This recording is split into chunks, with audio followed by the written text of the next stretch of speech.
Last week, the National Association of Realtors reported a disappointing decline in U.S. existing home sales for the first month of 2026. Non-seasonally adjusted closed sales were down year over year by over 7% for single-family homes and by 4.5% for condos. But real estate markets are local, not national, and anyone looking to point a finger at Florida for these declines is looking in the wrong place, based on the newly released January 2026 market statistics from Florida Realtors. In Florida, closed sales of single-family homes were up year over year for the fifth consecutive month, rising by nearly 6%.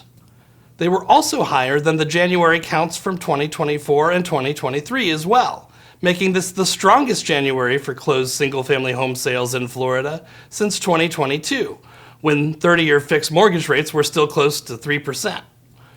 On a more local level, closed sales in this property type category were up year over year in 16 of the state's 22 metro areas.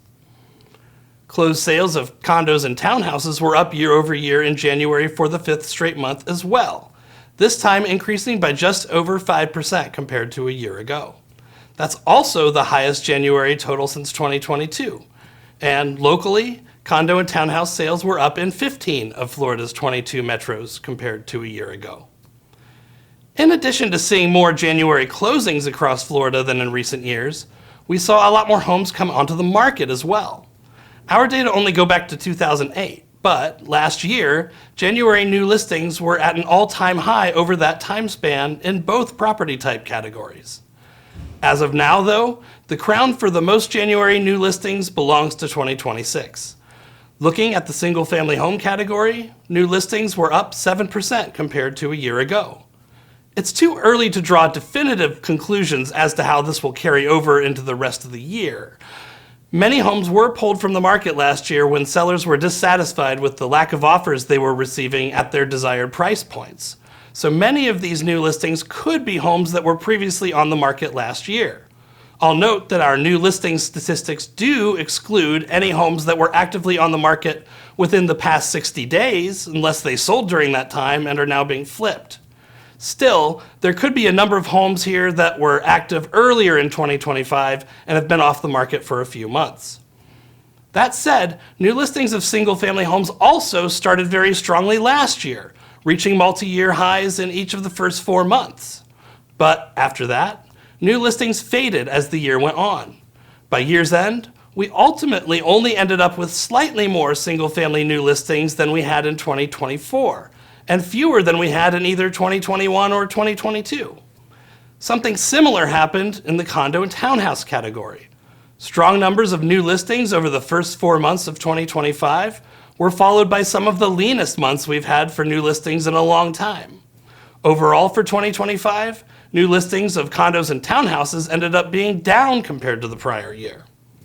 And now again, we find ourselves with a strong start here in 2026, with new listings of condos and townhouses up by 2.7%. But how will the rest of the year evolve? Will sellers again become disillusioned with the current state of the market? That could lead to another year like last year where new listings fall dramatically as the year moves along. On the other hand, affordability is slightly improved compared to last year, thanks in large part to lower mortgage rates. So maybe sellers will receive more palatable offers this year.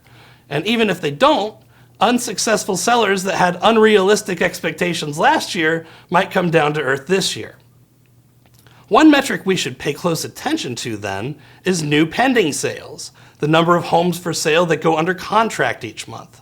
This January, new pending sales of single-family homes were up for the 6th straight month, rising significantly by over 15% compared to a year ago. They also eclipsed their January totals from 2023 and 2024, reaching their highest January tally since 2022. With buyers in a better position affordability-wise compared to a year ago, this year's sellers may like what they see out there a little better than they did last year. Over in the condo and townhouse category, we also reached our 6th consecutive month of year-over-year increases in new pending sales, this time rising by close to 17% compared to a year ago. That's a good indication that a lot of sellers who listed even as recently as January have already found buyers this year. So it's not a foregone conclusion that new listings will follow the same pattern as last year. Remember that sellers are usually buyers as well. So with there being more buyers out there, we could also see more sellers as well. What's important for the market overall is not so much how many people list their homes for sale, so much as how many of these homes end up sitting for long periods of time without selling. Last year's late surge in demand has carried over into January based on the new pending sales data. And if it persists, then many of these sellers are going to find buyers. Looking at inventory levels of single-family homes as of the end of January, we can see that they were certainly higher than they were compared to a month prior at the end of December. Something similar happened 1 year prior as well. In both cases, the jump was mostly the result of the high number of new listings that came onto the market after the first of the year.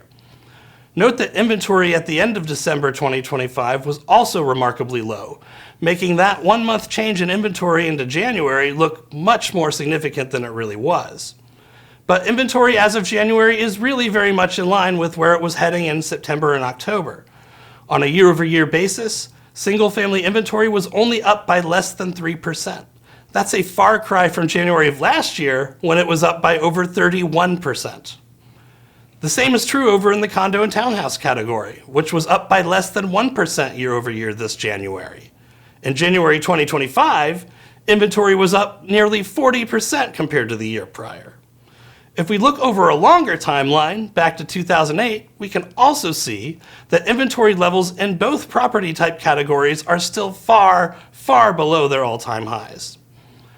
With inventory levels stabilizing over the last several months, unsurprisingly, movement in Florida's median sale prices remains muted.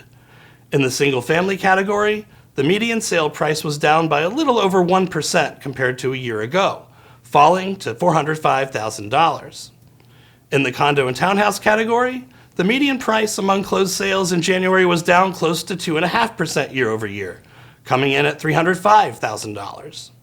Those are the statewide figures, but what about prices in your market specifically? We already saw that there was some local variation in sales, so it would also be worth checking your local price trends.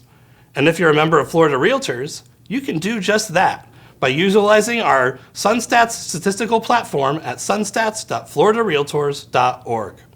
We'll see you next month.